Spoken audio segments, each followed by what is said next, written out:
But I have to tell you, the great thing was the scene yesterday at Citi Field and watching Jacob deGrom do what Jacob deGrom normally does. And you could see how many fans showed up, how many fans stood and cheered when he took the mound, and the way he went out and reacted. Now, he had a perfect game going, and I blame Keith Hernandez.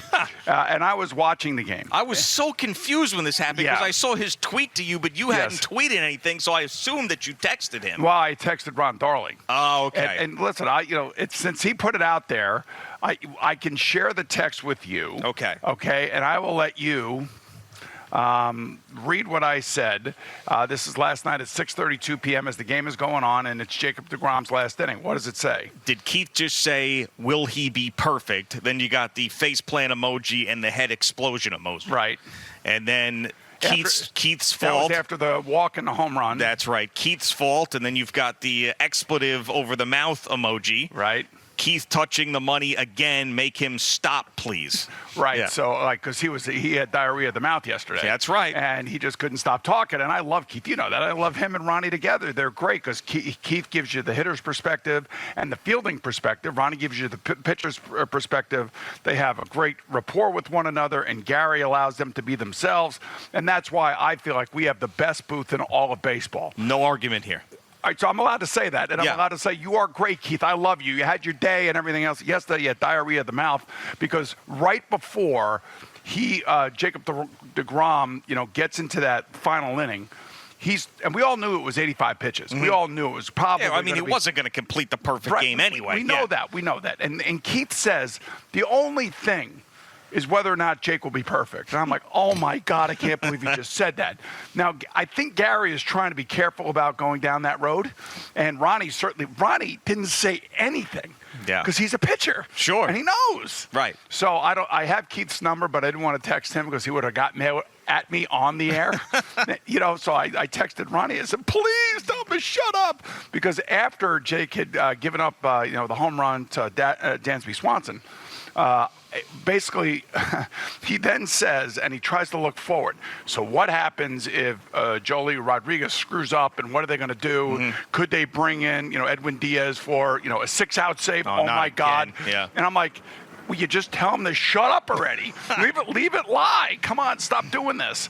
And certainly, and by the way, my take on Edwin Diaz from 3 weeks or 4 weeks ago is spot on about how he's becoming our Mariano. He's been unbelievable. He's in a Cy Young discussion right now.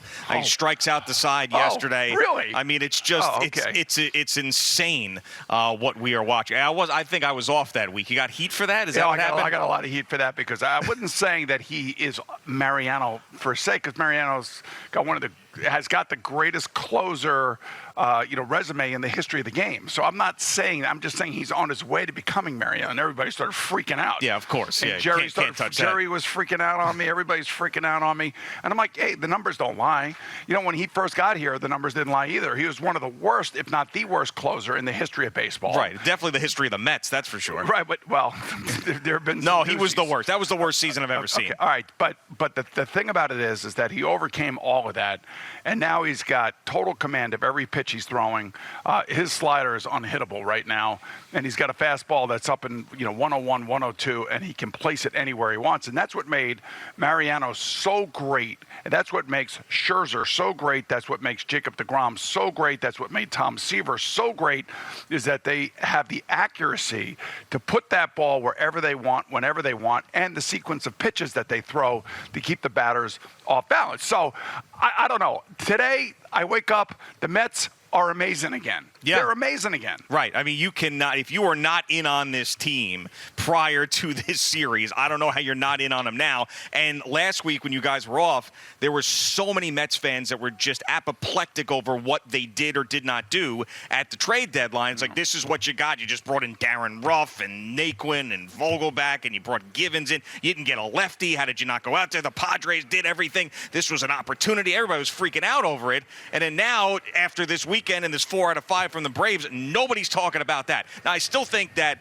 not getting a lefty in the bridge to Diaz is a concern, but, find me a team that has zero concerns right now in Major League Baseball. Maybe the Dodgers are the closest to that, but that's the one thing that you worry about a little bit in the postseason. Somebody's got to figure it out. Somebody's got to step up, whether it's Lugo or maybe they throw McGill in there. Someone's got to be that eighth inning guy. I'm big on, who's the best team right now, and right now the best team is the Dodgers. Sure. I mean, just hammered the Padres. They just showed them how to play baseball. Doesn't matter how many trades you make. Doesn't mean that hill of beans if you bring in this great right fielder, Juan Soto, you bring in a first baseman, Josh Bell, you get rid of Hosmer. The Dodgers just slapped you around. Yeah, they did. So the Mets make their trades. The Mets just slapped the Braves around. And they've done it down there, too. They won 2 out of 3 down there the last time they saw each other. And now they were shorthanded that series, too, remember? Exactly. So now all of a sudden, you have arguably 2 of the best 4 starting pitchers in baseball. You have the best closer in baseball. You have a pure hitting, clutch first baseman in Pete Alonso, who's having a great year. Francisco Lindor is finally showing what he was in Cleveland when we got him, and he now is totally entrenched in every aspect of the Mets' success, which is great to see a guy that is actually making that much money starting to live up to that and does it in the field as well as in the box. So he took a lot of heat last year. We gave him a lot of heat last year. Much like Edwin Diaz, he has played himself out of that now. And now he's one of the biggest reasons why they're winning. Luis Guillorme, his defense is impeccable. It's great. I love the hustle by Jeff McNeil. Brandon Nimmo hits a home run, last week. It was a huge home run for him because he had been in a prolonged slump.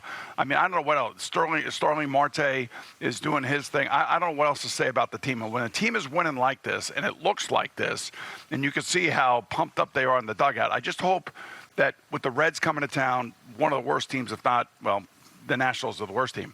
I just hope they don't let it down. I just want them to continue to keep rolling. I feel like they got something special going on right now. And the thing about having both Scherzer and deGrom in the starting lineup, in the starting pitching lineup, I believe other pitchers in that rotation are now going to be competing with those two. Really worked out for Taijuan Walker this weekend. Oh, he had a bad weekend. Yeah, I know. But he's been very good. I mean, his ERA was under 3 prior to that. But, yeah, I mean, deGrom yesterday, just unbelievable. It's exactly what we saw prior to him getting hurt. I'm still nervous about it. You throw 102 consistently with his injury history. I'm still nervous about him making it through the rest of the season and the postseason. But, I mean, he is just he's the best pitcher that I have ever seen in my lifetime when he is on doing what he's doing yesterday. Well, he this is 2 starts now he's had. Yeah, and both have been great. How they lose to start Washington when both Soto and Bell That was a weird day. Because I don't know. It was just strange. I think the Mets were concerned about who was leaving, who was not. J.D. Davis was a clubhouse favorite. He was gone. I don't know. They came out. It was just a weird But you know day. what I like? I like that Billy Epler and both Brian Cashman did things to what they felt like were going to strengthen the team and relieve some guys of significant pressure, and J.D. Davis is one of those guys. He had ample opportunity to be a right-handed DH. He could play third base a little bit, but he's certainly not Luis Guillorme when he's out there. You give the guy a break and send him off. Same thing with Joey Gallo and the Yankees. Send him off. Those guys were hearing it from the fans. It was not pleasant for them. They weren't everyday players. They could never get a rhythm going. So you know what you do? You move on from them and you give them a chance to go somewhere else and find their game again, which is fine. And then you bring in guys that you'd like to think are going to fortify your moving forward here. Now, for the Yankees, it hasn't started off great because all the guys that they brought in here have gotten lit up. And again, I know the excuses of Frankie Montas, and I guess he lost his mother-in-law. Yeah. So he got here late, and he had to deal with all of that. And the team he just probably felt out of sorts in St. Louis. And he'll get his game together. He's a top-end pitcher. I think that the Yankees did good by getting him. The question that everybody has is, why would you get rid of Jordan Montgomery for Bader? Well, Bader has that plantar fasciitis. I had that for 5 years. I know, and he's still in a boot, apparently, Bader. It's the only way to stop it. Yeah. And they think he'll be back in September, which means, is Aaron Hicks like the odd man out here? Yeah, I mean, most likely. I mean, it depends what you really want to do. I mean, how many times you're going to put Stanton in the outfield or not? Well, he is starting in center field, Bader, when healthy. He is their starting center field. They want a defensive center fielder. Right, and what this is all about, okay, Yankee fans, you can love this. This is all about analytics. Oh, yeah. This is about defensive metrics. Sure. Because the Yankees have been really bad in center field when it comes to defensive metrics, although I thought Aaron Judge played a pretty good center field. I mean, it seemed like it to me. Yeah, but the defensive metrics say otherwise. So they went out and they went and got defensive metrics over a left-handed pitcher that most likely, who beat them, by the way, this past weekend, which is unbelievable, but most likely wouldn't have been a starter anyway for the Yankees. He probably would have been long relief going into the postseason. I think, but it's not all about the postseason, though, at this point, because you're still trying to get home field. You're still trying to get the 1 seed over the Astros. I mean, that's important. You need rotational depth in August and September. And, I mean, Domingo Germán has not been great. Did you just say rotational Yes, I did. depth? Damn it. You need that. What's wrong with you? You need rotate. You just said defensive metrics. Well, they have rotational depth already. No, not as much as they did before they got rid of Montgomery. They saw him in the playoffs. They know who he is. They know what he's all about. They were trying to get Pablo Lopez, and it didn't work out. And I think really what Cashman was trying to do is pull off both those deals at the same time, and he couldn't, and then he was left holding the bag. That's what I think happened. All right, but at the end of the day, they got to get healthy. So Stanton should be back this week. Rizzo's dealing with lower back issues. They're relying on LeMahieu and Aaron Judge right now, and Aaron Judge is still doing what Aaron Judge normally does. But I just think that, they're going through that summer swoon. Every team goes through it. The Mets went through it. We were disgusted. We were frustrated. But now that the trade deadline is passed, at least for the Mets right now, they come out of it like shot out of a cannon. Mm-hmm. I mean, that was a huge weekend. That was 4 out of 5. That's unbelievable. Yeah, I think with the Yankees in previous years, when they had injuries, they really did well with the backups. And you remember that first year in 2019, everybody went down, and guys like Gio Urshela and Luke Voit and those guys stepped up, and they didn't skip a beat. Even last year, it was similar. This year, though, when they started losing, they were healthy for a really, really long time. They didn't have to worry about anybody. And now you're starting to see a little bit Severino, Stanton, Rizzo, and they're not the same team. Well, that's what Carpenter was brought in for. He was an injury replacement, and they call lightning in a bottle with him. Every year it seems like the Yankees catch lightning in a bottle with somebody, at least one guy, right? And Carpenter's that guy this year. Hey, look, for me, we're in the dog days of August right now. I mean, and it is great to be a Met fan and to wake up to know that we have a healthy rotation. I still wonder about, if you want to talk about 7 innings for the starters, which I think they probably would go a little bit longer in the playoffs if they had to, I still worry about Ottavino, May. Oh, yeah. And there's not a guy that 8th inning 3-2 in a playoff game, you've got a lead. We don't know yet who that guy is going to be. And I think that's a little scary. And the other thing, I was reading an article on The Athletic, or at The Athletic. I think it was The Athletic. It could have been the Post. Could have been Joel Sherman. No, you know who it was? It was Larry Brooks. Okay. That's who it was. Because I was trying to read all this stuff over the last 3 days. Sure wasn't Mike Puma? No. Okay. It was Larry Brooks, because he obviously comes from a hockey background as a writer, and so much of hockey is about the culture of the room. The room. What's the room like? Nobody cares about hockey, Boomer. Shut up. So the real point of the story was how the Mets culture has changed literally in 1 year. And so what has changed that culture? And I think first and foremost, it's Buck Showalter. There's no question about that. And he wrote, it makes you wonder why for the last 3 years nobody picked up Buck Showalter. It didn't make any sense. We were dealing with Mickey Callaway and Luis Rojas. Luis Rojas and stuff like that. But now we got a real guy in there who knows what the hell he's doing, and he communicates with the press effectively. And it seems like his team really likes him and really loves playing for him.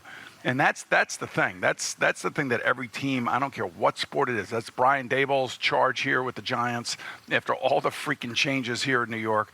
That's Joe Douglas, trying to figure out, is Rob Saleh the right guy? That's Rob Saleh's, charge over there for the Jets, and we'll talk to him tomorrow.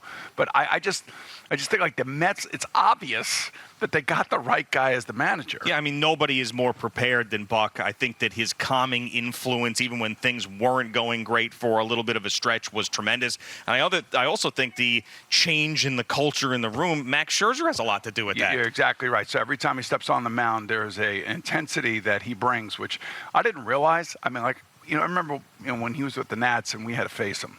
Like, oh, God, here we go. You know, 1 run, 2 runs, whatever. But when you watch him as much as we've watched him when he's pitched for the Mets now, I didn't realize he's like a psycho intense guy. Right, of course, you see that one play he makes where the ball goes off his glove and he goes running after it and he wants to make a play, but he doesn't. I mean, you could see the athleticism that this guy is not like a pansy. No, I mean, he's pitched in the biggest games in his career. He's making over $40 million a year. He is now in his late 30s, and the guy is as desperate to win as anybody in Major League Baseball. Right. It says a lot about him and his character. And I think it brings out the best in Francisco Lindor and Pete Alonso and you know, it was like pass ball central this week for the Mets, by the way, against the Atlanta Braves with, with all these different pass balls. Like, God, what the hell's going on? But it just goes to show you that the Mets pitchers, their balls are moving, they're hitting the dirt, they're hitting their spots, they're doing things that, that we have longed for since 2015. Yeah, I mean, these seasons don't come along a lot in Mets history. They really don't. I mean, if you think about, I remember specifically, the biggest moments being there at Shea Stadium or Citi Field, and this season now is creating those moments, and hopefully we get a ton in the postseason, but this weekend felt like that. It felt like postseason baseball. It felt like a team that could win a championship, and they're playing their best right now in August. They're healthy. deGrom's back. They're 31 games over 500, for Christ's sakes. Right. It's amazing. So here's the one thing I do have to say, and this affects all of us. Okay. And it's something that, Steve Cohen's got to do a better job with this. You can't have a day-night doubleheader where the afternoon people leave, and then the night people are trying to come in, and you're trying to squeeze them into your parking lot on the Grand Central freaking Parkway. Yeah, it's a total. You didn't get caught in that, did you? No, thank God I didn't. But I was watching it on like Channel 60 or whatever it is. The traffic channel. The traffic? You were what is really on vacation? You're watching no, the traffic this wasn't vacation. channel? This was like, what was this, Saturday? It was still your vacation? Yeah, I know, but I was watching the traffic channel. You are sick. I'm like, what the F are they doing over there? You were totally sick. sick. But this is the kind of thing that I'm talking about. Like, does it make any... Look, Al Dukes, put your headset on for a second. Does it make any goddamn sense to have a game like that at the same time, emptying the stadium and then bringing these people back in? No, that makes no sense. Nor does watching the traffic channel. Yeah, right, exactly. Well, I was being boomerizing on a Saturday in the summer. Yeah, but I was all over it because I was watching. I couldn't wait for Scherzer to take them out. Why do you have to? And I'm like, what is going on? Because I got invited God. to the game both Friday and Saturday night, and I didn't want to go because I'm fighting what happened at Cabot when I was golfing up there. Sure, you're right. You turned into old school boomer back in the day. Nah, right? not really. Like when you're playing against like 30 and 40-year-olds, like Wally, stacked his team. Sure. And they literally spanked us. Oh, okay. Wally did all the spanking. Yeah. I took money the first week. Jesus. And then first day from him and sunk a putt on 18 to get a point. Nice. But they killed us. They actually killed us. Wow. Yeah, but I'm surprised you admitted that. Yeah, no, but I told him before we won, I said, you're going to have, will you stop with the bugs? There's the gnats. What do you mean?